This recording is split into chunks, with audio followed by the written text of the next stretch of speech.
brain has a tendency to minimize the effort we put in and make us feel like cuck. Let me explain. If you're like me, you're seeing all these wrap-up 2023 videos. I'm like, whoa, people had like an epic year. Then I obviously start comparing. I start thinking about like, I really didn't do as much as I could have.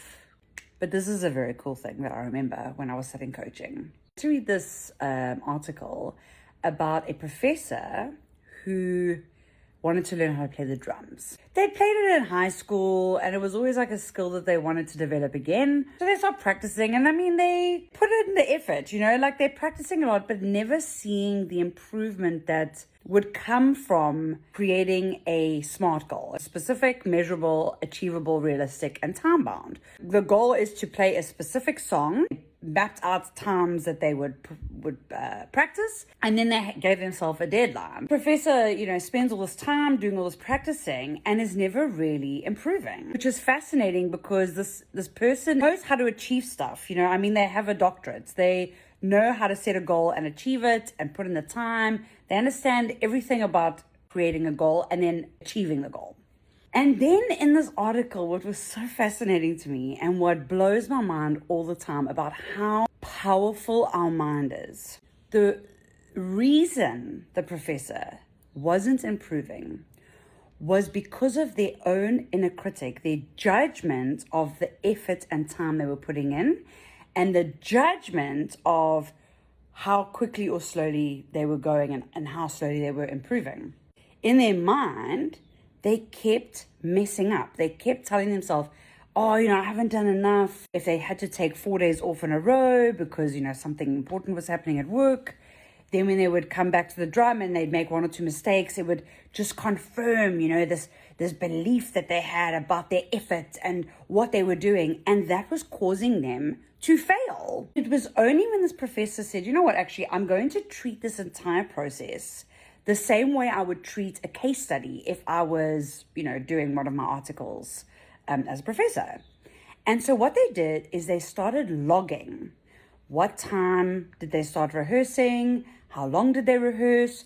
What did they notice they had improved in that rehearsal? Maybe an area of development that they wanted to focus on the next rehearsal. Once she created this log, she started collecting data, collecting evidence of her effort. And whenever her emotions and her mind started getting in the way of her improving, she would look at the data and be like, actually, I've done a lot. I'm amazing. Like, oh my gosh, look at this evidence of how much effort I've put in. And that started building her confidence.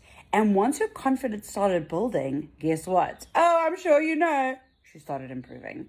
And then she was able to play the song before her deadline. Also fascinating is she didn't have to try harder. She didn't have to do more. She didn't have to change anything except her mindset around what she was doing. And this for me was such a revelation when I was studying, because very often I am so hardwired to put myself down for what I'm not doing and what I don't do enough of. When I'm watching all these people's wrap up, I start thinking, I didn't network enough, I didn't market myself, I didn't coach enough, I didn't do this, I didn't do that, blah, blah, blah, blah. Then when I actually go through the log that I've kept, because I keep a log of who I've coached, who I've spoken to, who I've contacted, the courses I've studied, videos I've created, the content I've created, the articles I've read and made notes on, the blog posts I've written, the podcasts I've been a guest on, my own podcast that I've started. What the hell? I never even dreamt that was a thing. And I went, oh my gosh. And I'm actually I'm feeling quite emotional. I've done so much. And my mindset around it is so negative. But I'm so grateful now that I have this awareness, because going forward, I'm going to keep taking notes. I'm going to keep making my videos. I'm going to keep taking pictures and selfies every time I do something. I'm going to, keep doing all these things because it gives me that evidence to remind me, Crystal, you are doing so much. Damn, I've done a hell of a lot. And I didn't give myself credit.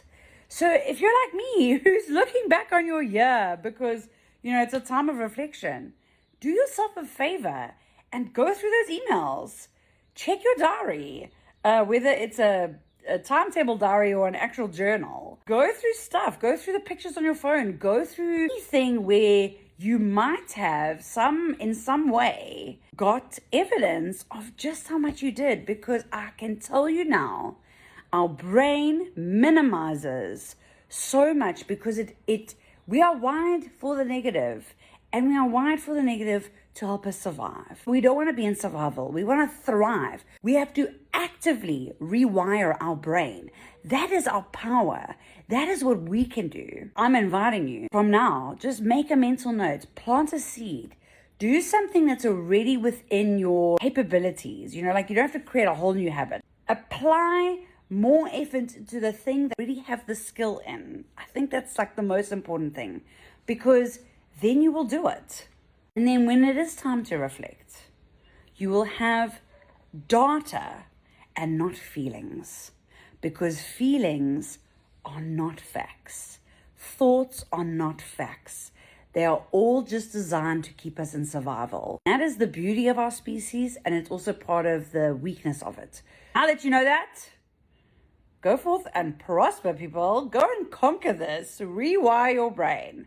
I hope you feel some inspiration. I hope that you are thinking to yourself, damn, man, I'm going to do that. I'm going to go through stuff. Every single thing you did was a win, and just treat it like that. If you are needing coaching now in December, January, I do not close. December and January is very often the time where people will reflect, have some more spare time. Maybe they have the ability to journal. Maybe they have the ability to go to the beach now, or they've got time to themselves. In that process, if you start reflecting and wanting to do work on yourself, contact me. This is a great time to have a coaching session, because not only will you have an opportunity to reflect on the year, you'll also have an opportunity to think forward. What's coming? Where do you want to go? And what is getting in your way? What are inside of you is holding you back? And that's what we uncover, and that's what we work on to overcome. I look forward to seeing you in a coaching session.